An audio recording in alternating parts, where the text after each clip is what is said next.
श्री शिवाय नमस्तुभ्यम। हर हर महादेव। छत्तीसगढ़ राज्य के कांकेर में गुरुजी पंडित प्रदीप मिश्रा जी के द्वारा श्री शिव महाप्राण कथा शुरू हो गई है। ये 7 दिवसीय शिव महाप्राण कथा है जो कि 26 नवंबर से 2 दिसंबर तक आस्था चैनल यूट्यूब के माध्यम से देखी जा सकती है।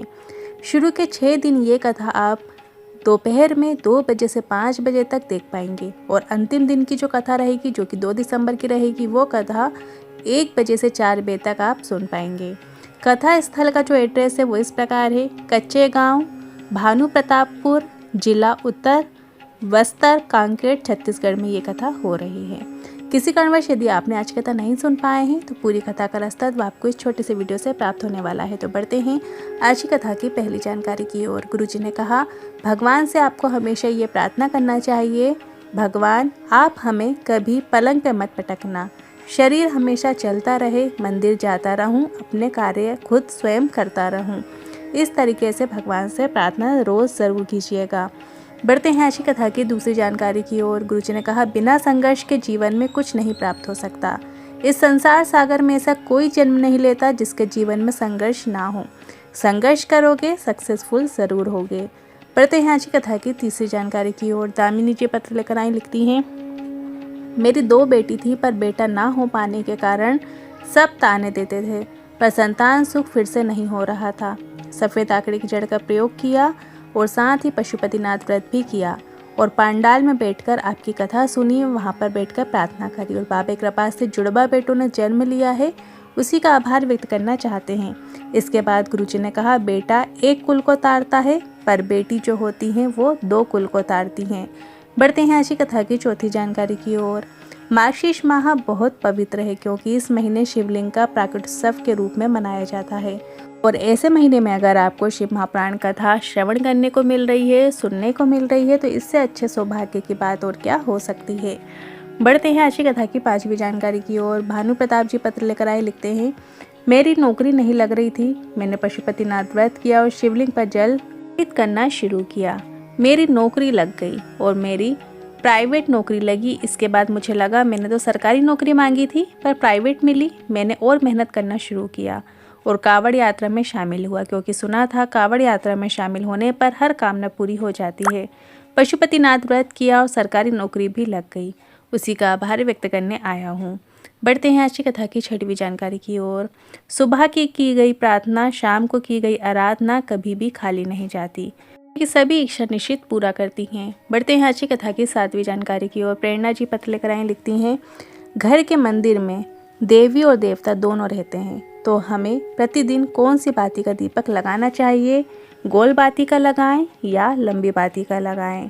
गुरुजी ने कहा, दीदी ने बहुत अच्छा प्रश्न किया है और हम कहना चाहेंगे, नवरात्र में 9 दिन तक, दीपावली में, दोनों अवसरों में आपको लंबी बाती का उपयोग करना होता है, बाकी दिन आपको गोल बाती का उपयोग करना है।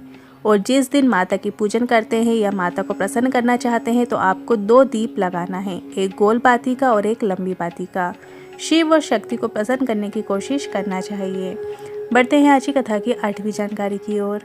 कई लोग बोलते हैं जो तुलसी की माला धारण करते हैं वो रुद्राक्ष की नहीं कर सकते, या जो रुद्राक्ष की धारण करते हैं वो तुलसी की नहीं कर सकते। ये भ्रम फैलाने वाली बातें हैं। गुरुजी ने कहा, अगर आप तुलसी और रुद्राक्ष की माला एक साथ धारण करते हैं तो आपको हरि और हर दोनों का आशीर्वाद आपको प्राप्त होता है। बढ़ते हैं आज की कथा की 9वीं जानकारी की ओर। पराया धन और पराई नारी एक दिन बर्बाद करके ही रहते हैं। बढ़ते हैं आज की कथा की 10वीं जानकारी की ओर। गुरुजी ने कहा, प्रयास करना है शाम का समय हो, प्रदोष काल का समय हो, जिस समय सूरज ढल रहा होता है, हल्का उजाला होता है, हल्का अंधेरा होता है। सूरज ढलने के 45 मिनट पहले का समय और 45 मिनट बाद तक का समय प्रदोष काल कहलाता है।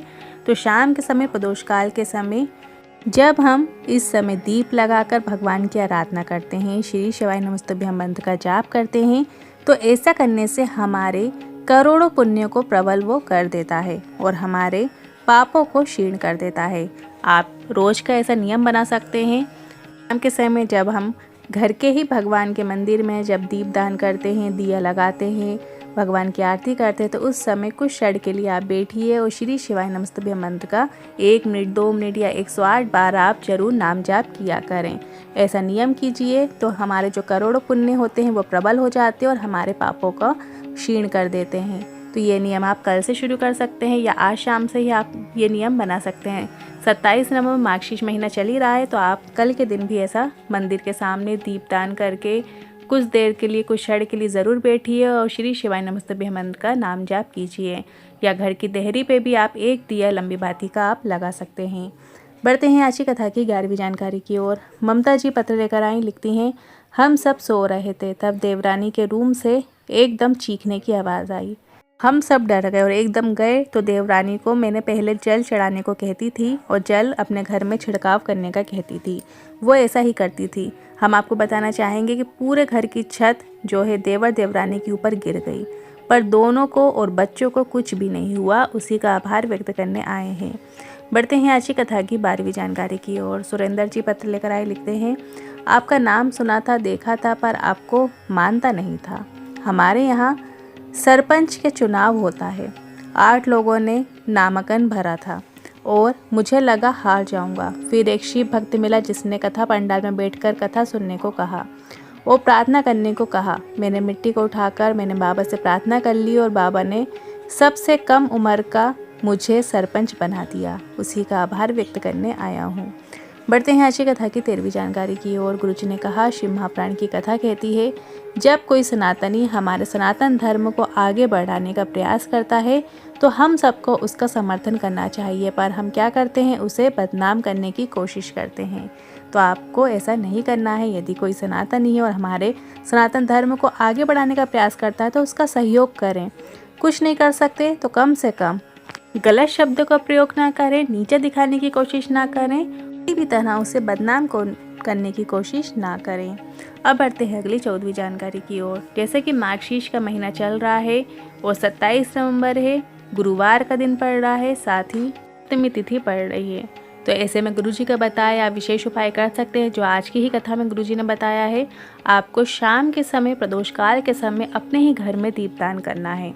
आप अपने घर के मंदिर में गोल बाती का घी का दिया बनाइए और हो सके तो घर के बाहर चौखट पे रोज एक दिया लगाने का नियम बनाइए। आप कल से ये शुरुआत कर सकते हैं। आप एक लंबी बाती का दिया अपने घर के बाहर राइट हैंड साइड में, मतलब बाहर से जब आप अंदर की ओर देखें तो वहाँ पर आपको लंबी बाती का घी का दिया बनाना है और अपने घर के अंदर मंदिर में जहाँ भगवान जी विराजमान है वहाँ पे आपको गोल बाती का घी का दिया बना लेना है।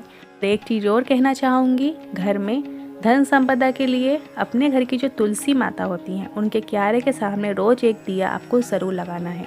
तो जब आप तुलसी क्यारे में दिया लगाएं तो वहाँ पे आपको लंबी बाती का प्रयोग करना है। आपका जहाँ जहाँ मन करे आप वहाँ पे दीपदान कर सकते हैं या सिर्फ और सिर्फ अपने ही घर के भगवान के मंदिर में दिया प्रज्वलित कर लें। हो सके तो तुलसी क्यारे और घर की चौखट में आप दीपदान कर सकते हैं और कुछ क्षण के लिए वहाँ पर बैठिए, आसन लगा कर बैठिए और श्री शिवाय नमस्तुभ्यम का आपके पास माला है तो माला से आपको 108 बार श्री शिवाय नमस्तुभ्यम मंत्र का स्मरण ज़रूर करना है। या आप हाथों पे करते हैं, उंगलियों पे करते हैं या काउंटर से करते हैं तो वो भी कर सकते हैं। से आपके पुण्य जो हैं वो प्रबल होते हैं और जो आपके किए गए पाप होते हैं वो धीरे धीरे करके क्षीण होने लगते हैं। आज की कथा में गुरुजी ने ये बताए हैं तो आप कल से ये फॉलो कर सकते हैं। आज के उपाय से जुड़े मन में कोई सवाल या क्वेश्चन है तो कमेंट के जरिए पूछ सकते हैं। वीडियो थोड़ा भी उपयोगी लगा हो तो वीडियो को लाइक करके कमेंट बॉक्स में हर हर महादेव जरूर टाइप कीजिएगा।